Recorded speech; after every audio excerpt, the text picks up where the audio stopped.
Existe um amor que dói mais do que qualquer ódio. Não é o amor que segura. Não é o amor que protege colocando o corpo na frente.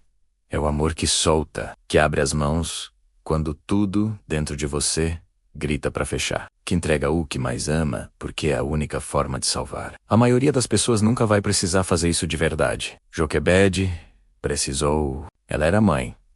Tinha um filho recém-nascido nos braços. E vivia num país onde a lei dizia que aquele filho não podia existir. Não era metáfora, não era exagero, não era o tipo de ameaça vaga que dá para ignorar, esperando que passe. Era decreto real, assinado pelo homem mais poderoso do mundo antigo. Todo menino hebreu recém-nascido deveria ser lançado ao rio Nilo. E Joquebed olhou para aquele bebê e decidiu que não. Não com poder. Não com exército. Não com influência, nem com dinheiro, nem com nenhum dos recursos que o mundo costuma reconhecer como suficientes para mudar uma situação impossível. Ela decidiu com o que tinha. Uma cesta de juncos, betume, para impermeabilizar, e uma fé que não tinha como provar que funcionaria menos, mas que era tudo o que restava entre aquele bebê e a morte. O que ela fez naquele dia às margens do Nilo é uma das cenas mais devastadoras e mais corajosas que a história humana já registrou. E o filho que ela colocou naquela cesta, ele cresceu. E seu nome ficou gravado na memória de um povo para sempre. Fique até o final, porque essa história vai te mostrar o que acontece quando uma mãe ama mais do que tem medo. O povo hebreu não havia chegado ao Egito como inimigo. Havia chegado como família décadas antes. Um jovem chamado José havia sido vendido como escravo pelos próprios irmãos. E havia chegado ao Egito sem escolha, sem dignidade, sem nada que indicasse que aquela história teria um final, diferente do que se esperava de um escravo estrangeiro, num país poderoso. Mas a vida de José virou. Ele subiu. Tornou-se o segundo homem mais poderoso do Egito. E quando a fome atingiu a região, foi ele quem tinha o grão. Foi ele quem recebeu a família. Foi ele quem reuniu de volta os irmãos que o haviam vendido.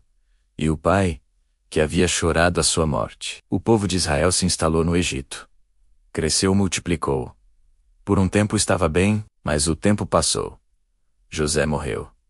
O faraó, que o havia conhecido, morreu. E então, subiu ao trono um novo rei. Um rei que não conhecia José, que olhava para aquele povo numeroso espalhado pelo Egito e via não uma história de gratidão e aliança menos, mas uma ameaça. Um povo que crescia demais, que se multiplicava demais, que em caso de guerra poderia se juntar aos inimigos e virar o jogo contra o Egito. Medo do faraó falou mais alto do que qualquer outra coisa. E o que o medo de um homem poderoso produz quando encontra poder suficiente para agir é sempre devastador. Os hebreus foram escravizados, não de uma hora para outra. Essas coisas raramente acontecem de uma hora para outra.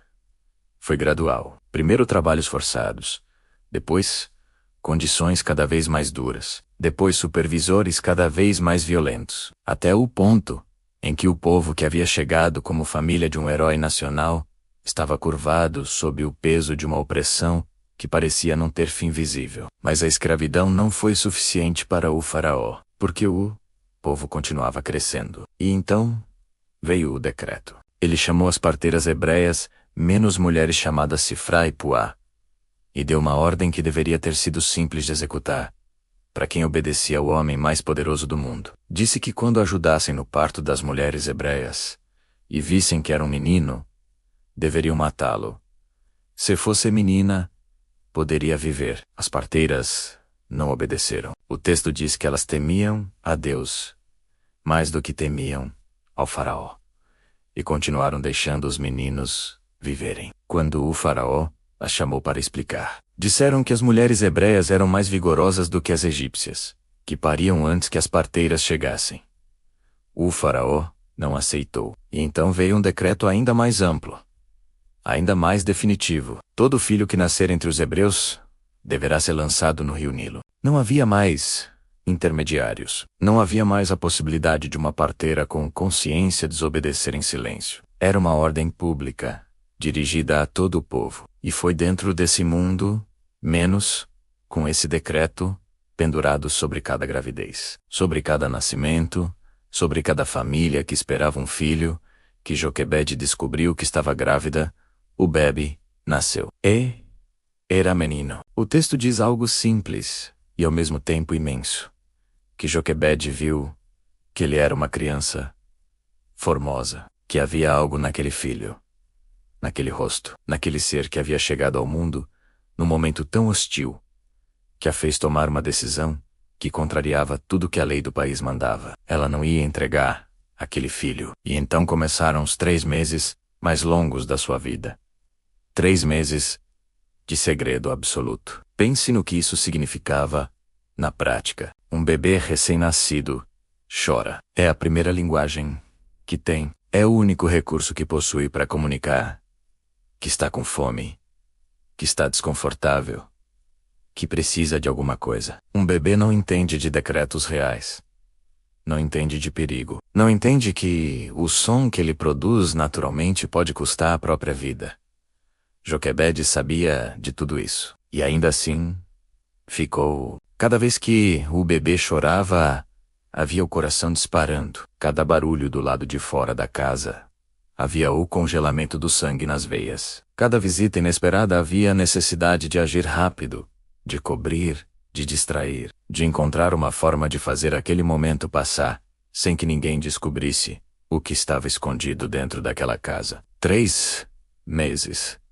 Assim, noites sem dormir completamente, dias com os nervos à flor da pele, a consciência constante de que a vida do filho dependia do silêncio, e que o silêncio era algo que um bebê não podia garantir. Joquebede não estava sozinha nessa guarda. Havia o marido Anrão. Havia a filha mais velha, Miriam, que já era grande o suficiente para entender o peso do que a família estava carregando e para assumir sua parte naquele segredo. E havia Arão, o filho mais velho, que também havia sobrevivido, talvez nascido antes do decreto, talvez protegido de outras formas. Mas o peso maior era de Joquebede, porque o peso maior sempre recai sobre quem mais ama. E, então, chegou o momento em que esconder não era mais possível. O bebê havia crescido. A voz havia ficado mais forte. O risco havia ficado grande demais para que 4 paredes continuassem sendo proteção suficiente. Joquebede precisava de um plano diferente. Antes de continuar, preciso pausar aqui. A história de Joquebede fala de algo que qualquer mãe, qualquer pai, qualquer pessoa que já amou alguém de verdade conhece menos. A sensação de que o amor que você tem não é suficiente para proteger quem você ama de tudo que o mundo pode trazer. E junto com esse sentimento, vem outro que muita gente carrega em silêncio, menos a insegurança financeira. A sensação de não conseguir oferecer ao filho, à família, a segurança que gostaria de dar. Se isso ressoa com você, saiba que existe um caminho real para mudar esse quadro. Aprender a gerar uma renda extra pela internet é uma habilidade concreta, acessível, que qualquer pessoa pode desenvolver. O link está na descrição e no comentário fixado desse vídeo. Vale muito a pena verificar quando terminar de assistir. Agora, voltemos à história. Você que está aqui comigo agora, essa história tá tocando em alguma coisa dentro de você? Já precisou proteger alguém que amava sem ter os recursos que gostaria de ter? Deixa nos comentários. Quero muito ouvir você. Joquebede foi buscar juncos. A planta crescia às margens do Nilo,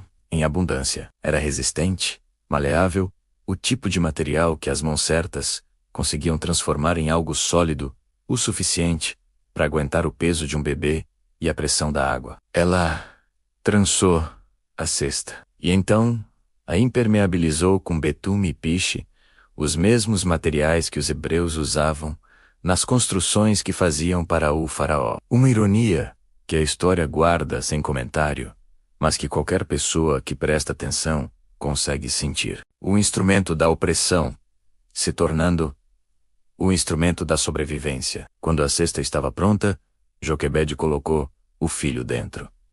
Essa frase cabe em 7 palavras, mas o que ela contém é imenso demais para caber em qualquer número de palavras. Ela colocou o filho dentro. Não sabemos o que ela sentiu naquele momento. O texto não descreve seus pensamentos, não registra suas lágrimas. Não nos diz se as mãos tremiam ou se ela havia chegado a um ponto além do tremor. Menos aquele ponto onde a dor é grande demais para se expressar em gestos visíveis. O que sabemos é o que ela fez. Ela desceu até o Nilo, caminhou até as margens onde os juncos cresciam densos, onde a filha do faraó costumava descer para se banhar com suas servas, onde o rio se movia com a indiferença calma das coisas que existem há muito mais tempo do que qualquer decreto humano. E ela colocou a cesta entre os juncos.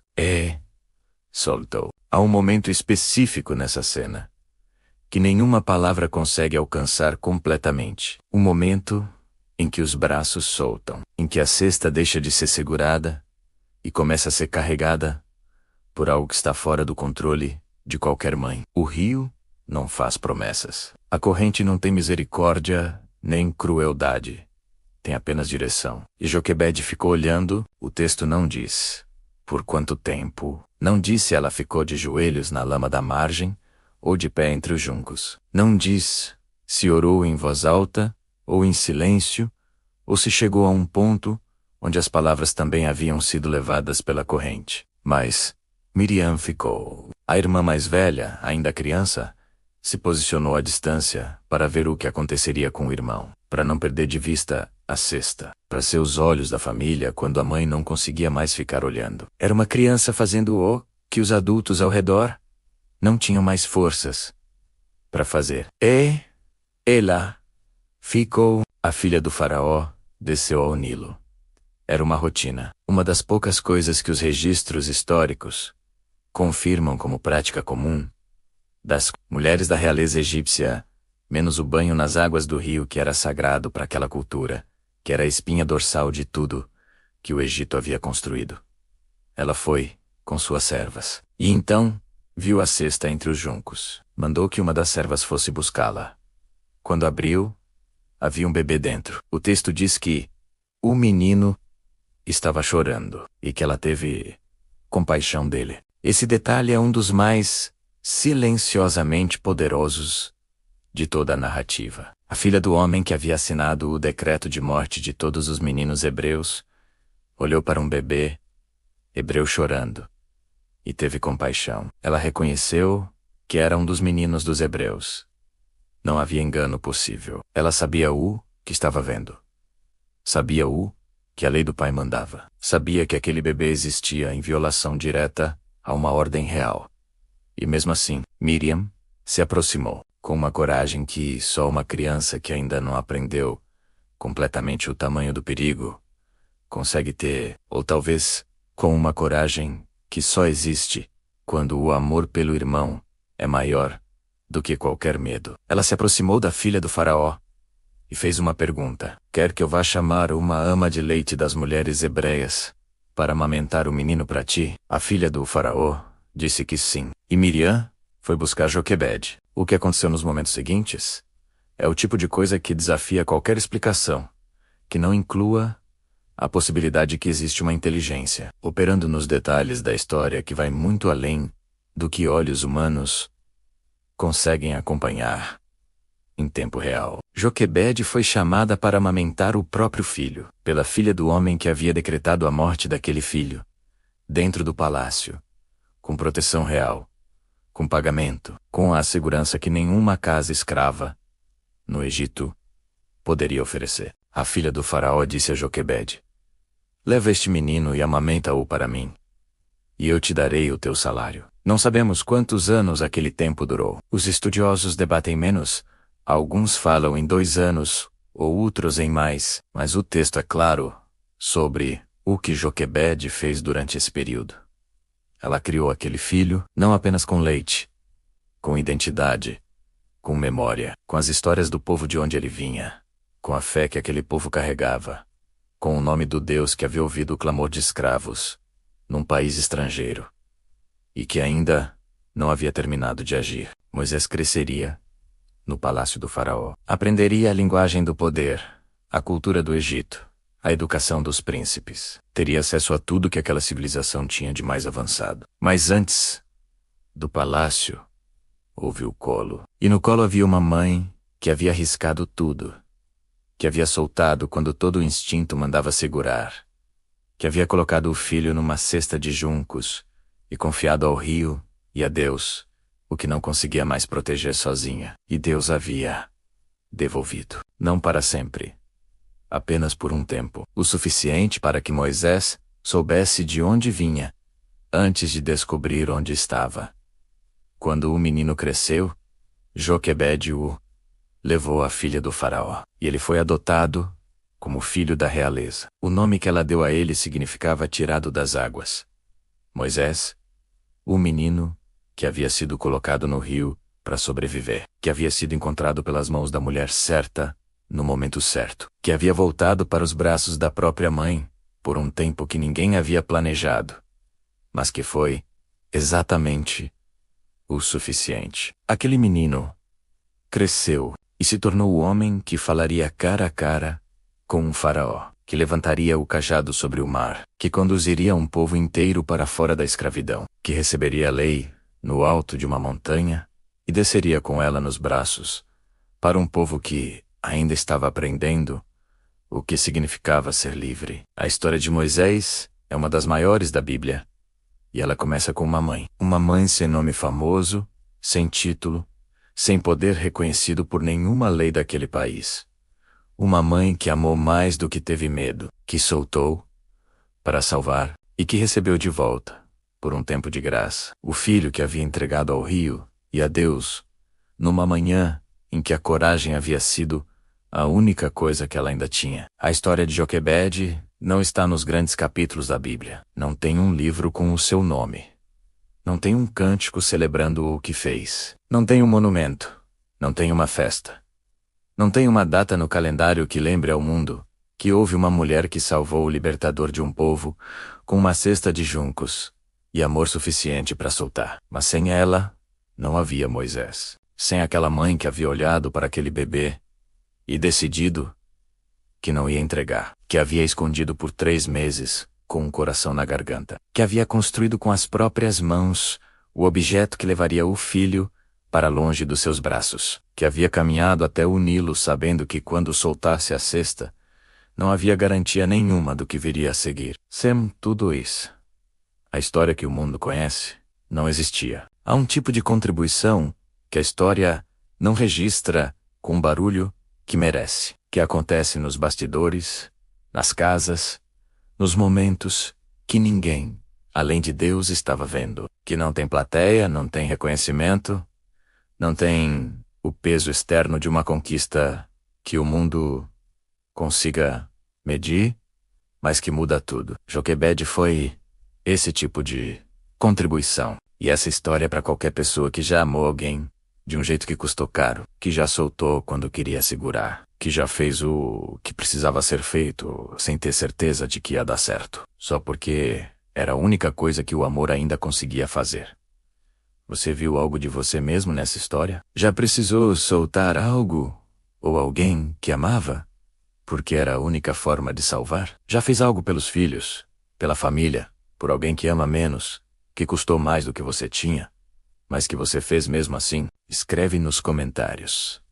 Uma linha já basta, porque o que você compartilha aqui pode ser exatamente o que outra pessoa precisava ler hoje. Se esse vídeo chegou até você de alguma forma, se inscreve no canal. Toda semana tem uma história nova esperando por você aqui.